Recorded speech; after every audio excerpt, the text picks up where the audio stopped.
नमस्कार, अनय साहित्य क्लासेस में आप सभी का बहुत बहुत स्वागत है। आज मैं फिर आप लोगों के सामने एक बार समास लेकर आई हूं। समास में आज बहुब्रीहि समास पर चर्चा होगी। आइए देखते हैं बहुब्रीहि समास। बहुब्रीहि समास परिभाषा इसकी है कि जब समास में आए दोनों पदों को छोड़कर, मतलब समास में दो पद होते हैं, दोनों पदों को छोड़कर अन्य पदार्थ की प्रधानता हो, मतलब दोनों पदों का अपना कोई अर्थ नहीं है, उन दोनों पदों को मिला करके वो अपना कोई अन्य अर्थ निकालता हो, तब वहां पर बहुब्रीहि समास होता है। वहां पर क्या होता है? बहुब्रीहि समास। कि जब समास में आए दोनों पदों का अपना कोई अस्तित्व नहीं, कोई अर्थ नहीं है, उन दोनों पदों को मिलाकर के एक नया अर्थ निकलता है, वहां पर बहुब्रीहि समास होता है। जैसे पीतांबर, पीतांबर की चर्चा हुई थी कर्मधारय समास में। जब वहां पर अंबर की विशेषता बताएगा, पीला, पीत जो है वो अंबर है, अंबर माने वस्त्र होता है और पीत माने होता है पीला। जब अंबर की विशेषता क्या बता रहा है कि अंबर कैसा है? वस्त्र पीला, तब तो वहां कर्मधारय समास हो जाएगा। ये बहुत विवादित प्रश्न है, इसलिए इसको यहां भी लेकर आए हैं, वहां भी लेकर के आए हैं। तो पीतांबर यहाँ पर बहुब्रीहि समास में कैसे बनेगा, आइए देखते हैं। पीतांबर का होगा पीला है अंबर जिसका, अंबर माने वस्त्र, क्या है? पीला, या पीत लिख लो, पीत है अंबर जिसका, अर्थात भगवान श्री कृष्ण। किसके लिए आता है? विष्णु या कृष्ण के लिए आता है। ये जो है दूसरा अर्थ निकला, दोनों पदों का अपना कोई अर्थ नहीं है, पीला है अंबर जिसका, अर्थात विष्णु या कृष्ण। यहाँ पर बहुब्रीहि समास बनता है। चतुरानन, एकानन पंचानन, चतुरानन, चतुरानन एकानन पंचानन, ये किसी विशेष व्यक्ति के लिए लगाया जाता है, इसलिए यहाँ पर बहुब्रीहि समास होगा। चतुरानन का होगा समास विग्रह, चार है आनन माने मुख, चार है आनन जिसके, किसके पास है? चतुरानन किसे कहते हैं? ब्रह्मा जी के लिए है, ठीक है। तो यहां पर अर्थात ब्रह्मा, ठीक। मिठ बोला, मिठ बोला बहुब्रीहि समास है। क्या? यह किसी विशेष व्यक्ति के लिए लगाया जाता है, जैसे मीठी है बोली जिसकी, जिसकी बोली मीठी होती है उसे मिठ बोला कहते हैं। और यह क्या होगा? बहुब्रीहि समास। मीठी है बोली जिसकी, वह पुरुष, वह पुरुष, तो ये क्या है? बहुब्रीहि समास। चौलड़ी, चौलड़ी में अब आप कहोगे संख्यावाची है, नहीं, चौलड़ी माने चार लड़ियों वाला, वह विशेष माला या हार। चौलड़ी को होगा कि चार लड़ियां हैं जिसमें, पूछा गया प्रश्न है, अर्थात वह माला या हार, ठीक है। तो ये क्या है? चौलड़ी बहुब्रीहि समास। बहुब्रीहि समास की परिभाषा है कि दोनों पदों का अपना कोई विशेष अर्थ नहीं होता है, दोनों पद मिला करके एक नया अर्थ निकालते हैं, नया शब्द बनता है, तो वो क्या होता है? चौलड़ी या बहुब्रीहि समास। जैसे वज्रायुध, इसका होगा कि वज्र है आयुध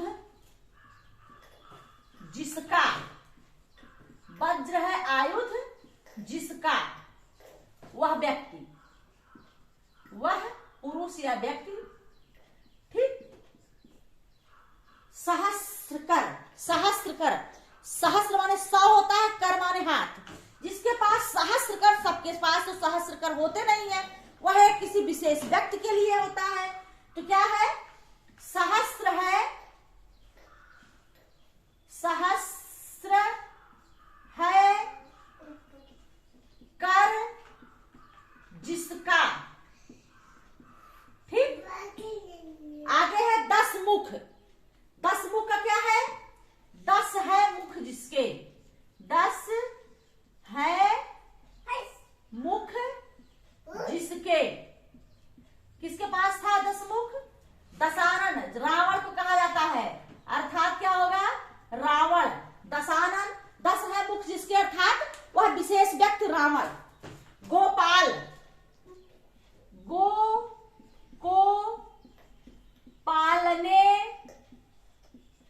वाला, गोपाल किसे कहते हैं? जो गो को पालता है वो गोपाल कहलाता है, अर्थात ये कृष्ण का नाम भी है और ये विशेष कृष्ण के लिए लगाया जाता। गो को पालने वाला गोपाल अर्थात कृष्ण। लंबोदर, लंबोदर का होगा समास विग्रह, लंबा है उदर जिसका, जिसका लंबा उदर हो उसे क्या कहते हैं? लंबोदर। तो ये भगवान गणेश के लिए लगाया जाता है, अर्थात क्या होगा? अर्थात होगा गणेश।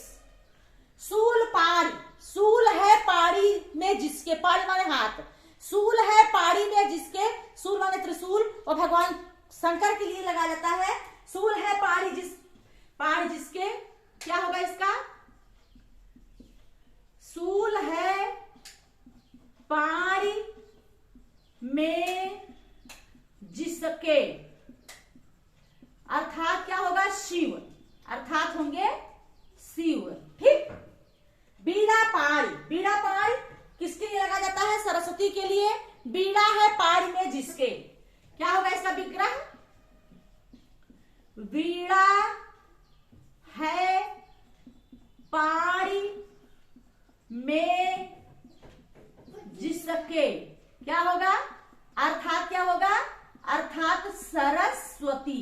यह कहता है बहुब्रीहि समास, दोनों पदों का अपना कोई अर्थ नहीं होता, दोनों पद मिला करके एक नया अर्थ निकालते हैं, उसे क्या कहते हैं? बीड़ा पाड़। ठीक। सपरिवार, सपरिवार परिवार के साथ, क्या कहते हैं?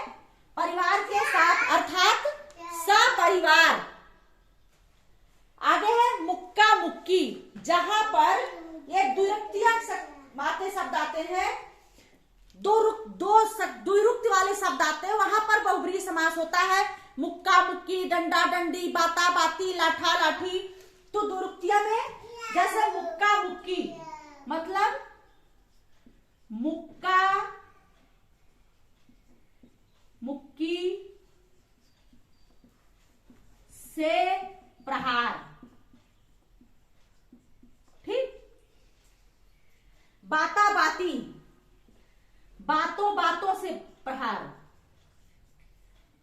बाता बाती से लड़ाई। अगला है बेरहम, बेरहम किसे कहते हैं?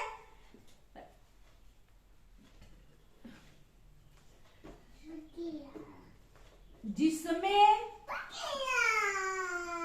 रहम ना हो उसे क्या कहते हैं? उसे बेरहम कहते हैं। जिसमें रहम ना हो उसे बेरहम कहते हैं। तो इस प्रकार से ये आपके बहुब्रीहि समास है, जो कि मैंने आपको बहुत अच्छे तरह से बताने का प्रयास किया कि जहां पर दोनों पदों का अपना कोई अर्थ ना हो और दोनों पदों को मिलाकर के एक नया अर्थ निकले, वहां पर क्या होता है? बहुब्रीहि समास। आज की कक्षा में बहुब्रीहि समास से संबंधित इतना ही। अगली कक्षा में फिर से आपसे मिलते हैं, तब तक के लिए धन्यवाद।